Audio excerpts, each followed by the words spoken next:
Rien ne se perd, tout se transforme. Tel est le slogan d'E-Cover, une jeune start-up sénégalaise créée par Yaiswa Doufal. Alors, qui est Yaiswa Doufal? Yaiswa Doufal, c'est une Sénégalaise de 26 ans qui a fondé son entreprise à l'âge de 20 ans en 2015, juste avec 30 000 francs et un hachoir à viande hachée. Oui, tu as bien compris, un hachoir à viande hachée.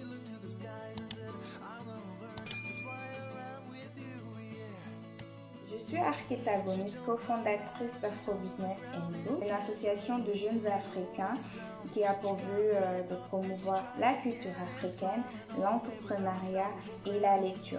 Nous sommes convaincus que l'entrepreneuriat est un pilier fondamental pour faire émerger le continent et mettre en avant la communauté afro partout dans le monde. Alors, n'hésite pas à t'abonner et à activer la cloche aussi pour ne pas rater nos prochaines vidéos. Sans plus tarder, je vous laisse découvrir notre inspiration du jour. Quand j'ai commencé mon projet, ma petite industrie, je n'avais que déjà 20 ans et juste 30 000 francs. 30 000 francs, je pense que ça fait même pas 50 €. Donc on voulait juste prouver aux gens que c'était possible.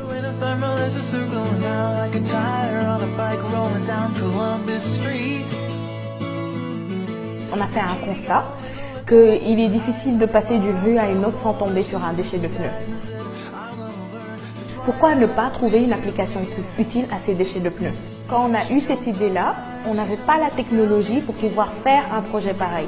On a tapé sur Google, on a fait plein d'expériences. Et un beau jour, voilà, on est parvenu à broyer les pneus avec des hachoirs à viande hachée.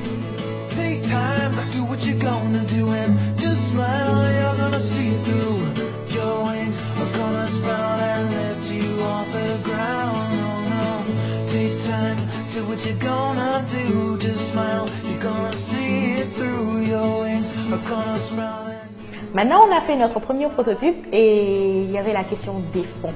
Parce que lorsqu'on fait des carreaux, on ne vend pas un carreau ou deux, c'est des milliers de carreaux. C'est une industrie.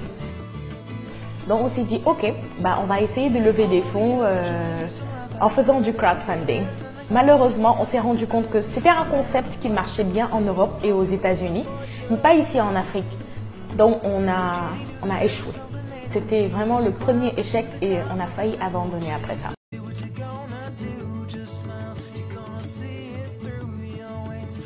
Essayer d'aller au niveau des fonds de l'État, des organismes, et à ma grande surprise et déception, on nous a demandé qui est-ce qu'on connaissait.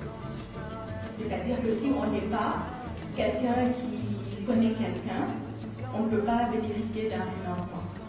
Et nous avons continué à faire des recherches de fonds jusqu'à récemment remporter un concours en Afrique du Sud, le Anzisha Prize, qui nous a permis de lever assez de fonds pour pouvoir démarrer notre industrie.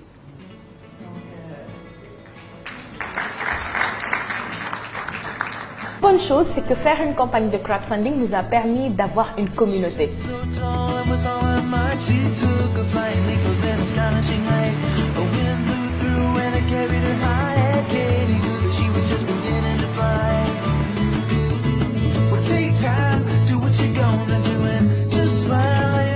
Lorsque j'ai relevé les 15 000 $, je me disais que c'était la fin des problèmes. Ça ne l'était pas. 15 000 $ dans une industrie, ça passe très vite. Quand on a de l'argent et qu'on n'a pas une bonne stratégie, aussi, ça ne sert à rien. Il faut toujours s'armer d'une très bonne stratégie sur comment dépenser cet argent pour qu'il soit fructueux. Et là, nous sommes heureux de pouvoir dire que nous avons un local maintenant et que nous allons commencer la production, Inch'Allah, en juin. Nos locaux, on a décidé de les mettre à Bambilor. Là-bas, on a vu qu'il y avait une communauté qui avait vraiment besoin de nous parce qu'il y avait beaucoup de pneus aux environs et tout, et qu'il y avait plein de gens là-bas qui n'avaient pas d'emploi.